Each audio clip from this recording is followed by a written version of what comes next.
স্বাগত ডিবিসি সংবাদে। আপনাদের সাথে আছি আমি শোভন শাহমিন দিশা। সাম্প্রদায়িকতার ধোঁয়া তুলে আধিপত্য কায়েম করতে চায় বলে শেখ হাসিনার পতনের পর থেকে বাংলাদেশের বিরুদ্ধে উঠে পড়ে লেগেছে ভারত। এমন মন্তব্য করে বিএনপি নেতারা বলেছেন, সব ষড়যন্ত্র রুখতে একমাত্র সমাধান নির্বাচন। তারা বলেন, ধর্ম বর্ণ নির্বিশেষে সবার পরিচয় বাংলাদেশি, তাই দেশের জনগণ ঐক্যবদ্ধ থাকলে কেউই দেশের ক্ষতি করতে পারবে না। স্বৈরাচারীদের পতন দিবস উপলক্ষে ৯০ ডাকসু ও সর্বদলীয় ছাত্রৈক্যের উদ্যোগে জাতীয় প্রেস ক্লাবে আলোচনা সভা। এতে যোগ দিয়ে বিএনপি নেতারা বলেন, আওয়ামী লীগের দেশবিরোধী সব ষড়যন্ত্র রুখতে বিএনপির নেতৃত্বে ঐক্যবদ্ধ সাধারণ মানুষ। নির্বাচন হবে, সেই নির্বাচনের মধ্য দিয়ে বিএনপি ক্ষমতায় আসলে জাতীয় সরকার গঠন হবে, এটাও দেশনায়ক তারেক রহমান বলেছেন। এ সময় বিএনপি স্থায়ী কমিটির সদস্য ডক্টর খন্দকার মোশাররফ হোসেন বলেন, দেশের স্বাধীনতা সার্বভৌমত্বের বিরুদ্ধে শক্তিকে রুখতে একমাত্র সমাধান নির্বাচন। বাংলাদেশ জাতীয়তাবাদী দল বর্তমানে বাংলাদেশের সবচেয়ে জনপ্রিয় বৃহৎ দল। আমরা তাদেরকে সমর্থন করেছি। এই জন্য সমর্থন করেছি যে এই নিরপেক্ষ সরকার এদেশে একটি গ্রহণযোগ্য নির্বাচন দিয়ে জনগণের কাছে ক্ষমতা দিয়ে এই সরকারকে বিদায় হতে হবে। এর মধ্যে যে বিগত 15 বছরে যে অন্যায় অত্যাচার হয়েছে, সর্বক্ষেত্রে একটা সংস্কার করার জন্য আমরা এই সরকারকে সমর্থন দিয়েছি। এদিকে রাজধানীর গুলশানে এক অনুষ্ঠানে বিএনপির সিনিয়র যুগ্ম মহাসচিব রুহুল কবির রিজভী বলেন, ষড়যন্ত্র না করে ভারতের আধিপত্যবাদের আচরণ পরিবর্তন করা উচিত। সাম্প্রদায়িকতার ধোঁয়া তুলে কট্টর হিন্দুবাদীদেরকে উস্কে দিয়ে আপনারা চাচ্ছেন উপমহাদেশে আপনাদের আধিপত্য কায়েম। আপনাদের এই ধরনের অপরকে ঘৃণা করার মনোভাবের কারণে আজকে নেপাল আপনাদের সাথে নেই, আজকে ভুটান আপনাদের সাথে নেই, আজকে শ্রীলঙ্কা আপনাদের সাথে নেই, আজকে বাংলাদেশ আপনাদের সাথে নেই, পাকিস্তান তো নেই, বাংলাদেশ আপনাদের সাথে নেই। বাংলাদেশের বিভিন্ন এলাকার মালিকানা দাবি করে সম্প্রতি ভারতীয় গণমাধ্যমে প্রচারিত বক্তব্যের কঠোর সমালোচনা করেন রিজভী। বাংলাদেশের নাগরিকের অধিকার থাকবে না, অধিকার থাকবে ভারতের এই অপপ্রচারকারীদের। সাব্বির রোজ, ডিবিসি নিউজ, ঢাকা। নির্বাচনী সংস্কারে গতি বৃদ্ধির আহ্বান জানিয়েছেন জামায়াতে ইসলামীর আমির ডক্টর শফিকুর রহমান। কোনো আগ্রাসীর হাতে দেশের 1 ইঞ্চি মাটিও তুলে দেয়া হবে না বলেও সাফ জানিয়ে দিয়েছেন তিনি। সম্প্রীতির বাংলাদেশে মেজরিটি মাইনরিটি বলে কিছু নেই, একটি গোষ্ঠী এ নিয়ে ফায়দা তোলার চেষ্টা করছে বলেও অভিযোগ তার। শুক্রবার সকালে রাজধানীর শাহজাহানপুর থানা আয়োজিত কর্মী সম্মেলনে যোগ দেন জামায়াতের নায়েবে আমির অধ্যাপক মুজিবুর রহমান। এ সময় তিনি বলেন, তামাশার নির্বাচনের কারণেই আওয়ামী লীগের পতন হয়েছে। দেশের প্রশাসন থেকে ফ্যাসিবাদের দোসরদের না সরালে বন্ধ হবে না ষড়যন্ত্র। জালেম পালালেও এখনো যারা জুলুম করছিল তারা কি সবাই পালিয়েছে? পালে নাই। তারা মাথা খুঁটি করে এখনো বিভিন্ন জায়গায় বসে আছে। দূষিত লোকদেরকে প্রত্যেকটাকে বিদায় করতে হবে বাংলাদেশের প্রশাসন থেকে। কুমিল্লার কর্মী সম্মেলনে জামায়াতের আমির বলেন, সম্প্রীতির বাংলাদেশে একটি গোষ্ঠী ষড়যন্ত্র করে ফায়দা নেয়ার চেষ্টা করছে। আমরা বাংলাদেশে কোনো মেজরিটি মাইনরিটি মানি না। এই মাইনরিটি শব্দ বলে বলে অন্যান্য ধর্মের ভাই বোনদেরকে ব্যবহার করে একটি গোষ্ঠী মূলত দেশের বাইরে থেকেই তাদের স্বার্থ হাসিল করতে চায়। বলেন, স্বাধীনতার প্রশ্নে কোনো আপোষ নয়, সংস্কারের গতি বাড়িয়ে সুষ্ঠু নির্বাচনের তাগিদ দেন শফিকুর রহমান। আমরা কোনো আগ্রাসন সহ্য করব না।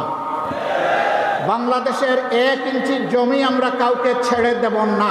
সুষ্ঠু নির্বাচন আপনারা উপহার দেবেন, তার জন্য যত সংস্কার প্রয়োজন তাই আপনারা করবেন। আমরা আপনাদেরকে চাপ দিচ্ছি না, আবার অনুরোধ করব, আপনারা মূল্যবান সময়টাকে নষ্ট করে দীর্ঘায়িত করবেন না। আপনারা যৌক্তিক সময়ের ভিতরে এই নির্বাচন জাতিকে উপহার দেন। ক্ষমতায় গেলে বিপ্লবীদের স্বপ্নের বাংলাদেশ বিনির্মাণের পাশাপাশি নারীদের নিরাপত্তা ও মর্যাদা নিশ্চিতের কথাও জানান জামায়াতের আমির। যারা যুবক তারা একটা ভোটও দিতে পারে। Habibur Rahman, DBC news desk. ভারতের জনগণের কাছে আমাদের আবেদন শিরোনামে বিবৃতি দিয়েছেন দেশের 145 জন নাগরিক। শুক্রবার গণমাধ্যমে এই বিবৃতি পাঠানো হয়। 145 নাগরিকের পক্ষে বিবৃতিটি গণমাধ্যমে পাঠান সমাজতান্ত্রিক ছাত্র ফ্রন্টের কেন্দ্রীয় সাধারণ সম্পাদক রফিকুজ্জামান ফরিদ। ভারতের জনগণের উদ্দেশ্যে বিবৃতিতে বলা হয়, বাংলাদেশ এমন এক সংকটপূর্ণ সময়ে রয়েছে যেখানে নয়াদিল্লি এবং ঢাকার কূটনৈতিক সম্পর্ক শোচনীয় অবস্থায় পড়েছে। কিছু ভারতীয় উগ্র সাম্প্রদায়িক শক্তির ক্রমাগত উস্কানি এই অঞ্চলের জনগণের মধ্যকার বন্ধুত্বপূর্ণ সম্পর্কে চির ধরাতে চাইছে। উপমহাদেশের বড় সমস্যা উল্লেখ করে বিবৃতিতে বলা হয়, সাম্প্রদায়িকতা বিভাজন ঘটায়, ধর্মের ভিত্তিতে তৈরি করে বিভেদ। ভারতের জনগণ ও ভারত সরকারকে কখনোই এক করে দেখা হয় না বলেও বিবৃতিতে বলা হয়। ভারতীয় আগ্রাসনের বিরুদ্ধে সকলকে ঐক্যবদ্ধ হওয়ার আহ্বান জানিয়েছে গণ অধিকার পরিষদের নেতাকর্মীরা। তারা বলেন, ভারত নিজেদের ভূখণ্ডে সংখ্যালঘুদের ওপর নির্যাতন চালিয়ে বাংলাদেশের সংখ্যালঘুদের নির্যাতন নিয়ে অপপ্রচার চালাচ্ছে। এদিকে ভারতের সংখ্যালঘুদের উপর নির্যাতনের প্রতিবাদে ভারতীয় হাইকমিশনে স্মারকলিপি দিয়েছে ইনকিলাব মঞ্চ। ভারতের অপপ্রচারের বিরুদ্ধে প্রতিবাদ জানিয়ে শুক্রবার বিকেলে জাতীয় প্রেসক্লাবের সামনে থেকে এক বিক্ষোভ মিছিল করে গণ অধিকার পরিষদ। মিছিলটি হাইকোর্ট এলাকা ঘুরে শাহবাগে গিয়ে শেষ। এ সময় নেতাকর্মীরা বলেন, ভারত সবচেয়ে বেশি সীমান্ত হত্যা করেছে। দেশটি কখনো বন্ধুসুলভ আচরণ করেনি বলেও মন্তব্য তাদের। এখনও ভারতের আধিপত্য ফিরিয়ে আনতে ষড়যন্ত্র চলছে অভিযোগ করে নেতারা ঐক্যবদ্ধভাবে ষড়যন্ত্র প্রতিহত করার আহ্বান জানান। মিছিল থেকে ভারতীয় পণ্য বয়কট করার আহ্বানও জানায় সংগঠনটি। এদিকে ভারতে বাংলাদেশের হাইকমিশনে হামলা, আজমির শরীফ দখলের চেষ্টা, সংখ্যালঘুদের উপর হামলার প্রতিবাদ জানিয়েছে ইনকিলাব মঞ্চ। শুক্রবার বিকেলে গুলশান ২ নম্বর গোলচত্বর থেকে সংগঠনটি পদযাত্রা নিয়ে ভারতীয় দূতাবাসে স্মারকলিপি জমা দেয়।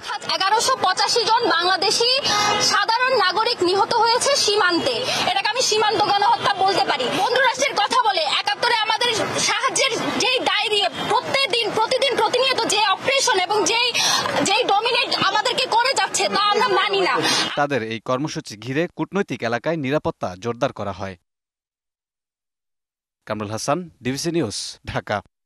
সীমান্ত হত্যায় বলে দেবে ভারতের সাথে বাংলাদেশের সম্পর্ক প্রতিবেশী দেশের মতো হবে নাকি তিক্ততার হবে, এই বলে মন্তব্য করেছেন জুলাই স্মৃতি ফাউন্ডেশনের সাধারণ সম্পাদক সার্জিস আলম। দুদেশের মধ্যে চলমান পরিস্থিতি নিয়ে বগুড়ায় সাংবাদিকদের এক প্রশ্নের জবাবে তিনি এসব কথা বলেন। এ সময় তিনি আরো বলেন, বাংলাদেশ সব রাষ্ট্রের সঙ্গে সুসম্পর্ক চায়।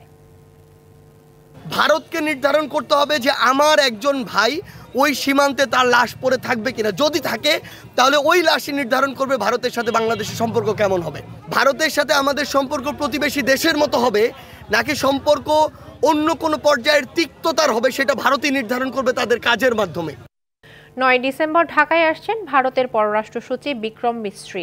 শুক্রবার সাপ্তাহিক ব্রিফিংয়ে এই কথা জানান দেশটির পররাষ্ট্র মন্ত্রণালয়ের মুখপাত্র রণধীর জয়সওয়াল। আগস্টে শেখ হাসিনা সরকারের পতন এবং ডক্টর ইউনূসের নেতৃত্বে অন্তর্বর্তী সরকার গঠনের পর এই প্রথম ভারতের কোনো কূটনীতিক বাংলাদেশে আসছেন। পররাষ্ট্র সচিব বাংলাদেশে ফরেন অফিস কনসালটেশন আলোচনায় যোগ দিবেন। সেখানে তিনি বেশ কয়েকটি মিটিংয়েও অংশ নেবেন। বাংলাদেশ ও ভারতের বর্তমান পরিস্থিতিতে এই বৈঠকটি নিয়ে আশাবাদী আমরা।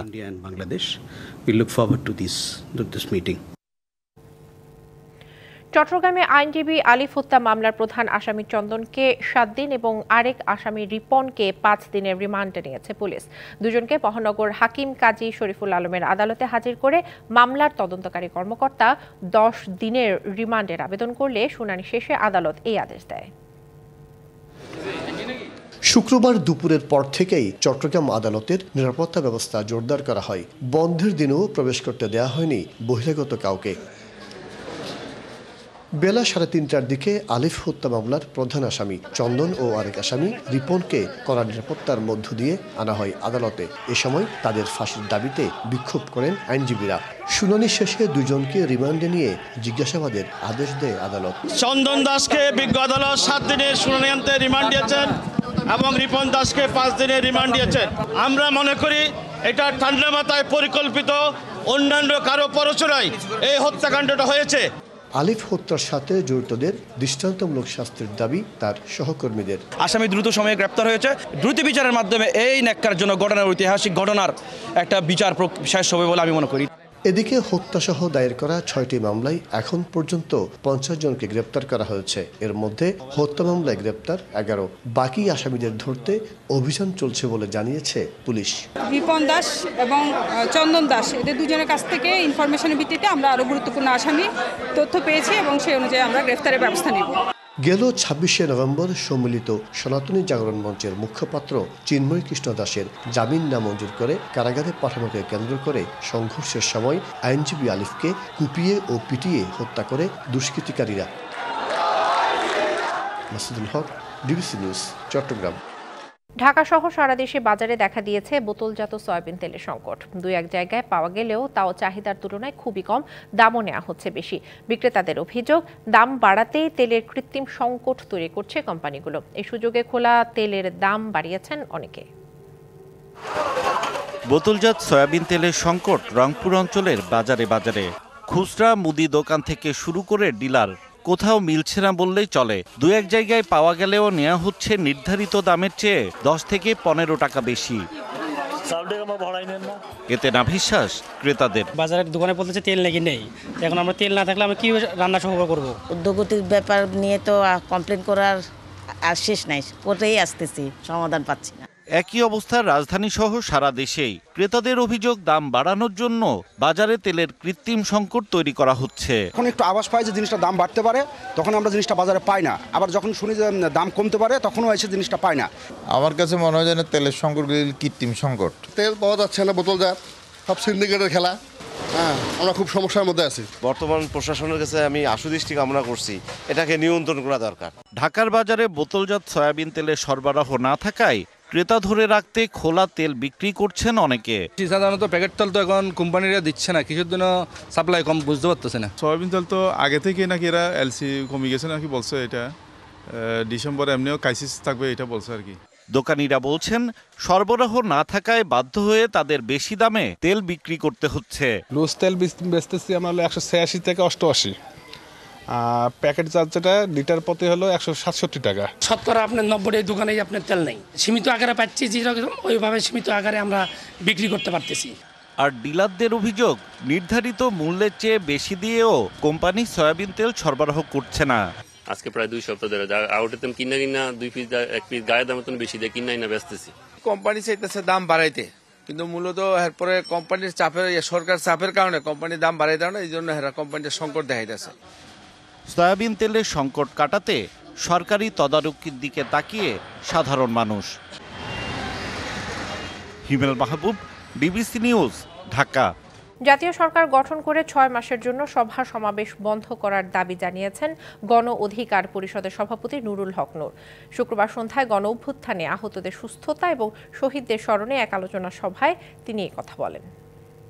আন্দোলন সংগ্রামের সুযোগ নিয়ে ওই পতিত স্বৈরাচার আওয়ামী লীগ এবং তার দোসরেরা দেশকে অস্থিতিশীল করতে কখনো সংখ্যালঘু বেশে, কখনো সনাতনী বেশে ওরা মাঠে নেমে দেশকে অস্থিতিশীল করতে চায়।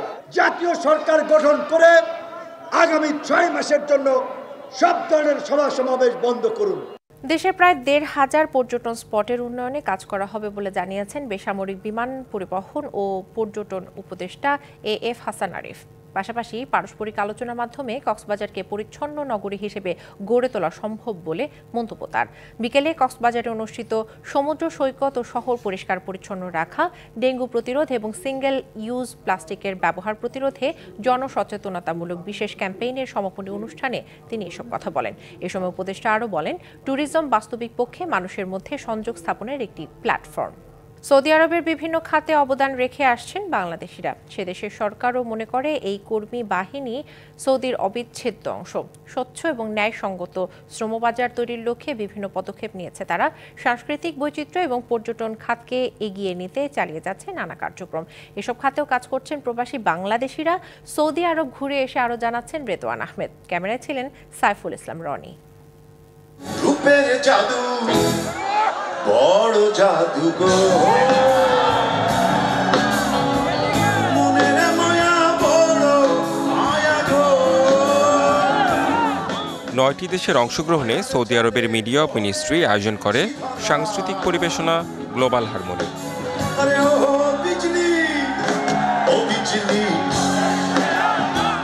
যেখানে অংশ নেন স্বনামধন্য বাংলাদেশি শিল্পীরা।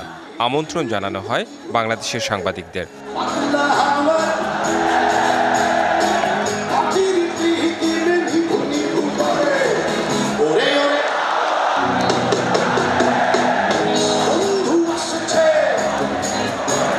রিয়াদের মাটিতে for the very first time James এখানে আসছে। গুরুই আমরা অনেক আনন্দিত এত বড় একটা শিল্পী আনার জন্য। গেল 20 থেকে 23 নভেম্বর সাংস্কৃতিক আয়োজনের বিভিন্ন পর্বে প্রবাসী বাংলাদেশিদের অংশগ্রহণ ছিল চোখে পড়ার মতো। অনেক উপভোগ করতেছি ভাই, অনেক ভালো লাগছে। Today Bangladesh is very good tartib maximum from Bangladesh. ঠিক আছে, ভালো আছি। I see the Bangladesh ভালো আছি, very good. Welcome to Saudi Arabia all Bangladesh peoples. এই সময় সৌদি আরবের শ্রমবাজারের নানা দিক সাংবাদিকদের সামনে তুলে ধরে দেশটির মানব সম্পদ বিভাগ। উঠে আসে বাংলাদেশি 20 লাখ দক্ষ শ্রমিকের বিষয়টিও। সৌদি আরবে 20 লাখ দক্ষ কর্মীর অবদান আমাদের কাছে মূল্যবান। তাদের কল্যাণ, অধিকার সমুন্নত রাখা, ক্যারিয়ারের বিকাশ ও বৃদ্ধির জন্য সৌদি আরব প্রতিশ্রুতিবদ্ধ। এছাড়া বিভিন্ন সাংস্কৃতিক কর্মকাণ্ড আদান প্রদানের মধ্য দিয়ে বৈচিত্র্যময় সংস্কৃতির এক নতুন যাত্রায় রয়েছে সৌদি আরব। এছাড়া পর্যটন খাতেও গুরুত্ব দিচ্ছে সৌদি আরব। প্রাকৃতিক সম্পদে সমৃদ্ধ দেশটি পর্যটকদের আকৃষ্ট করতে নিয়েছে বড় পরিকল্পনা। Redwan Ahmed, DBC news, Riyadh, Saudi Arab. জমকালো আয়োজনের মধ্য দিয়ে fashion brand Sabhyata by Rifan এর উদ্বোধন করা হয়েছে। ফ্যাশন প্রেমীদের জন্য এক্সক্লুসিভ ডিজাইনের পোশাকের সমাহার নিয়ে আসছে এই ব্র্যান্ডটি। বিকেলের রাজধানীর গুলশানের নানা আয়োজনের মধ্য দিয়ে এর যাত্রা শুরু করে। এই ব্র্যান্ডটি বিশেষ করে ব্রাইডাল লেহেঙ্গা, গাউন, শারারা, কামিজ, শাড়ি, শেরওয়ানি এবং পাঞ্জাবি সহ নারী পুরুষের সব ধরনের পোশাক পাওয়া যাবে এই শোরুমে। উদ্বোধনের পর থেকে 7 দিন পর্যন্ত দেয়া হচ্ছে বিশেষ অফার। উদ্বোধনী অনুষ্ঠানে প্রতিষ্ঠানের কর্ণধার রিফা তাসনিয়া স্বর্ণা, জনপ্রিয় সোশ্যাল মিডিয়া সেলিব্রিটি সালমান মুক্তাদির সহ আমন্ত্রিত অতিথিদের নিয়ে উদ্বোধন করা হয়।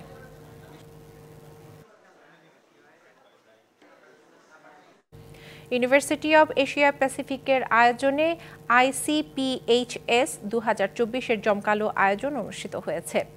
6 থেকে 7 ডিসেম্বর ঢাকার ইন্টারকন্টিনেন্টাল হোটেলে এর আয়োজন করা হয়। এর আয়োজক বাংলাদেশের ইউনিভার্সিটি অব এশিয়া প্যাসিফিকের ফার্মেসি বিভাগ।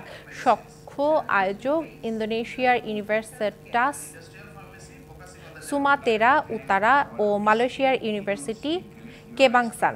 এর উদ্বোধন করেন ICPHS এর সভাপতি অধ্যাপক ডক্টর মহিউদ্দিন আহমেদ ভুইয়া। এতে প্রধান অতিথি ছিলেন স্বাস্থ্য বিভাগের সচিব মোহাম্মদ সাইদুর রহমান। ভারতকে নিশানা করছে যুক্তরাষ্ট্র, এমন অভিযোগ ভারতের ক্ষমতাসীন বিজেপির। শাসক গোষ্ঠীর অভিযোগ, মার্কিন পররাষ্ট্র দপ্তর দেশটির ডিপ স্টেট এলিমেন্ট তদন্তকারী সাংবাদিক এবং রাহুল গান্ধী ভারতকে অস্থিতিশীল করার চেষ্টা চলছে। নভেম্বর মাসে ভারতের আদানি গ্রুপের চেয়ারম্যান গৌতম আদানি সহ 7 জনের বিরুদ্ধে ঘুষ ও জালিয়াতের অভিযোগ আনে মার্কিন প্রসিকিউটরেরা। দেশটির সৌরবিদ্যুৎ প্রকল্প তৈরির জন্য ভারতীয় সরকারি কর্মকর্তাদের 26 কোটি 50 লক্ষ ডলার ঘুষ দিয়েছে আদানি, এমন অভিযোগ তাদের। অপরাধ ও দুর্নীতিকে প্রকাশ করে এমন অনুসন্ধানী সাংবাদিকদের একটি বৈশ্বিক নেটওয়ার্ক সংস্থা organised crime and corruption reporting project বা OCCRP আদানি গ্রুপের ঘুষ কেলেঙ্কারিতে রিপোর্ট জমা দেয় সংস্থাটি। রিপোর্টে ভারতের রাষ্ট্রীয় পৃষ্ঠপোষক হ্যাকাররা সরকারের সমালোচকদের লক্ষ্যবস্তু করতে ইসরায়েলের তৈরি পেগাসাস স্পাইওয়্যার ব্যবহার করছে, এমন অভিযোগও উঠে আসে। বিজেপির অভিযোগ, যুক্তরাষ্ট্রের রাষ্ট্রীয় এজেন্ডা বাস্তবায়নের জন্য মিডিয়া টুল হিসেবে কাজ করছে OCCRP। এর সাথে বিরোধী দলীয় নেতা রাহুল গান্ধী, মার্কিন পররাষ্ট্র দপ্তর, মার্কিন সহায়তা সংস্থা USAID-এর পৃষ্ঠপোষকতা রয়েছে, এমন দাবি করেন বিজেপির মুখপাত্র ও আইন প্রণেতা সম্বিত পাত্র। এটি কোনো একক দলের নয়, পুরো দেশের বিষয়। আমেরিকান ধনকুবের জর্জ সোরাসের ফাউন্ডেশন, কিছু আমেরিকান এজেন্সি এবং OCCRP-র সাথে যুক্ত হয়েছেন রাহুল গান্ধী। কংগ্রেস এদের সঙ্গে নিয়ে আমেরিকান লবি ব্যবহার করছে দেশকে অস্থিতিশীল করতে। বার্তা সংস্থা রয়টার্সকে OCCRP জানিয়েছে একটি স্বাধীন মিডিয়া আউটলেট হিসেবে কাজ করে তারা। রাজনৈতিক দলের সঙ্গে সম্পৃক্ততার অভিযোগও অস্বীকার করে সংস্থাটি।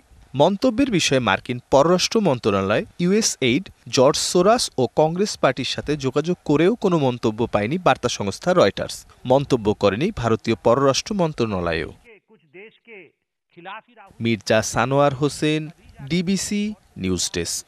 প্রবাসীদের চোখের স্বাস্থ্য সেবা দিতে ফ্যাশন ডিজাইনের নতুনত্ব নিয়ে কাতারের দোহায় ক্যাপিটাল সিগন্যালের পাশে উদ্বোধন করা হয়েছে ডাকপিয়ন চশমাঘর।